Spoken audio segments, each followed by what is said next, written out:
for all you do, guys. I have a question. I have 5.2.4 system and would like to add rears.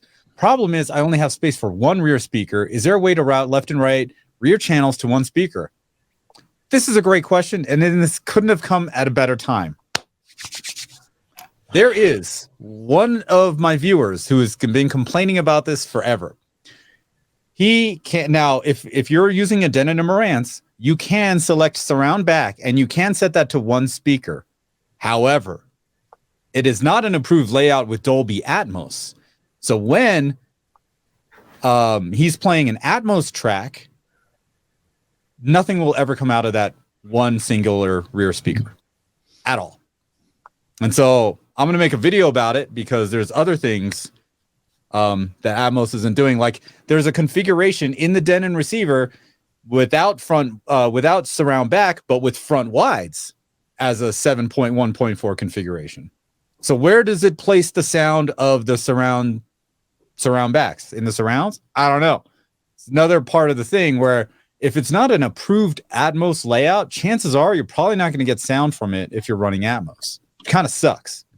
So, and he noticed this because I made that Atmos remix of Panic Room, and I had the singer's voice go around the room, and he said it did something really weird because, again, I mixed it in 714. He has a 5-channel setup, and then with that one singular surround back, the voice went faster and then went slower again.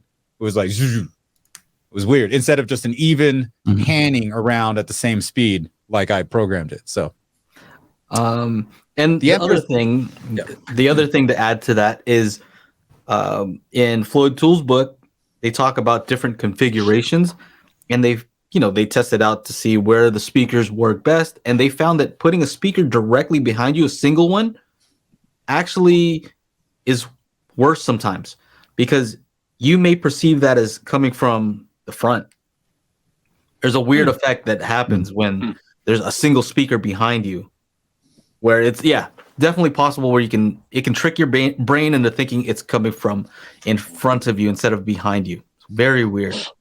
So yeah, it kind of makes sense because think about it, your ears are facing forward, so being in dead center of your head behind you, your brain may not know, okay, where is that exactly coming from?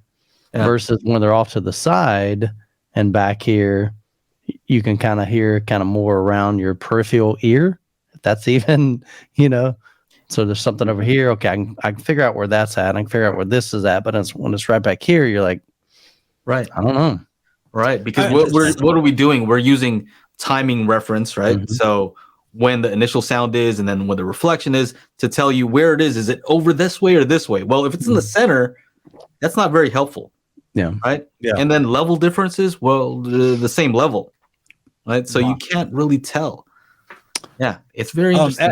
SC Audio says, isn't there some sort of DJ equipment that does a cheap combiner? I mean, literally, if you just got a RCA Y connector thing and then feed both signals into one, send that to an amp and then to the speaker, but that's might be a little wonky too. Reverend Slim has a good idea.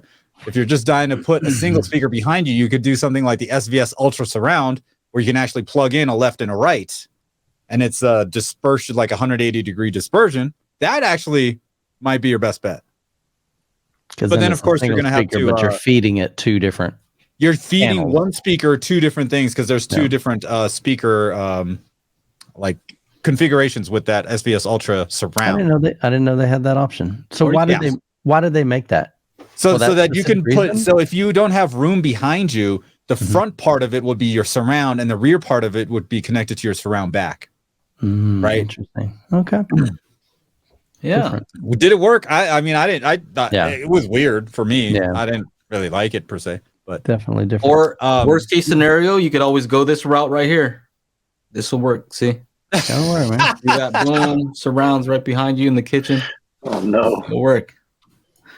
Yeah, it's tough. That's a tough thing about surround sound is like placing the speakers. Well, the reality is most of us don't have optimal placement capability for a lot of things, whether it's your center channel, whether it's your surround, your Atmos speakers, even your subwoofers. And sometimes you got to do the best you can with what you've got and just make it work and enjoy it. That's it. Don't beat yourself up over it. Yep. If you can't do it, do the best you can. Make it work. Yeah.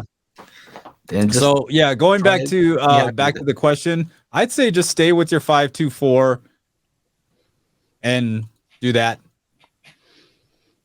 You wanted to like take it up a notch, go to 5-2-6, add another set of height channels if you really wanted to. But I think if you don't have room back there, don't worry about it. A properly placed 5.2.4 right setup would be superior to one that's 7.2.4. That's correct. And the speaker's in a weird place. That might make it worse. That's correct.